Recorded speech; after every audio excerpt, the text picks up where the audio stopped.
Hello, my name's Paul Borman.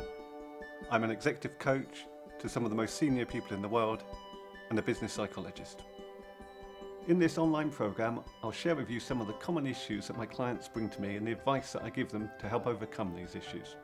There'll be written exercises to complete, and most importantly, actions to take back in your workplace.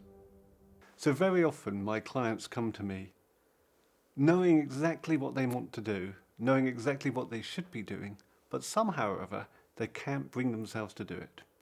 And it's normally when they're dealing with their boss or somebody they regard as a competitor.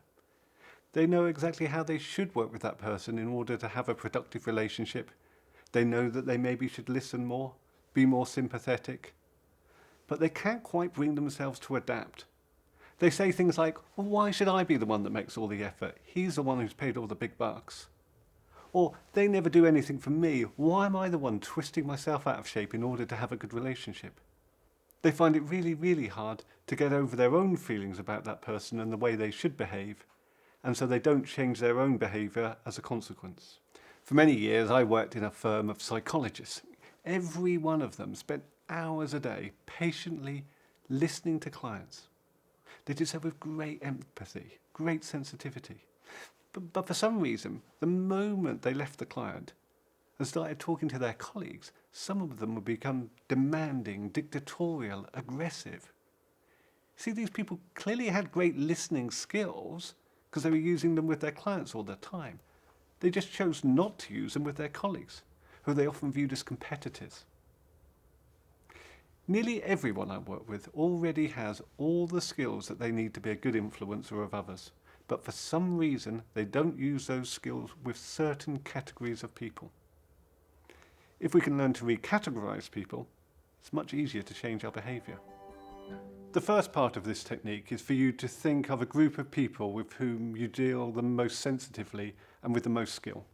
And now for most people, this will be customers, but it might be other people, maybe your boss or some of your staff.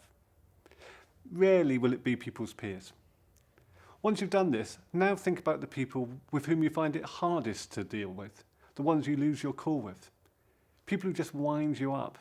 They're thorns in your side. Maybe you think they're overpaid and overpromoted, so they've no right to expect you to dance to their tune. They must be really annoying to you. And then the next thing you need to do is mentally recategorize these people into that previous positive grouping. Firmly lock them in your mind as being more like a customer rather than, say, the problem department. If you can begin to think of them in this different category, it emotionally makes it much easier for you to behave in the right way. So if one of my clients were to say to me, oh, I can't get this job's worth in the finance department to see sense over this budget issue, and I keep telling them over and over again that they've got it wrong and they just won't listen, I say to that person, instead, you need to imagine that person in finance as a customer. And think, is that the way you would convince a customer, telling them repeatedly that they've got it wrong? Of course you wouldn't, right? The difference between how you would treat a customer and the finance professional is stark. The thing is, most people actually do know how to treat people with respect, to listen, and be understanding, and use that as a way of having influence. I don't need to teach you the skills of doing this. You just need to learn to place people who were previously in a negative category into one where you can be bothered to use your skills with them. So let's do that in practice. Turn now to your workbook and identify a person that you've historically struggled to work with. You just need to place people into the category of people that you normally use these skills with.